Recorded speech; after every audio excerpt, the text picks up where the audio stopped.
he gets away really is that he's arrested finally in 2013 for terrorizing still another woman. And this is the Laguna Beach woman. So yet a third woman who came forward. And these are only the ones we know about. Yeah. These are only the ones that filed restraining orders or talked to me or filed criminal charges against him. I don't know how many others are out there. So the Laguna Beach woman, she's a Brazilian romance novelist, 48 years old, and she's waking up from brain surgery in a hospital in San Diego. And she sees John Meehan above her. He's in doctor's scrubs, and he's got a flip chart. And I talked to an investigator who said he's probably there raiding the rooms for drugs, going from room to room. Dressed as a doctor. Dressed as a doctor. He knows the jargon. And I asked, does nobody stop him? Does nobody ask who he is? And the investigator, John Bierling at the DA's office in Orange County, said, look, in 40 years of doing this, what I've learned is that you don't question doctors. Doctors are sacred, and he knows that. Nobody ever questions them. Plus, he knows the jargon.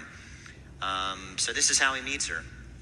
And he says, look, if you have any questions about your case, give me a call.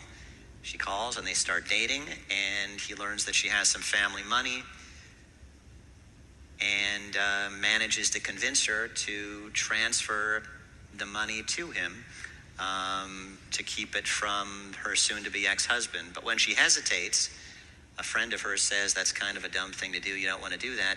When she hesitates, he begins terrorizing her too. He steals her passport so she can't leave the country and go back to her family. He sends her photos of her house and from inside her house to let her know that he's been there, that he's watching her.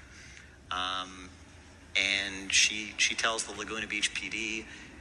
They investigate, and this is when they do a search of his desert storage unit in Cathedral City, and they find cyanide, they find zip ties, and they find a gun.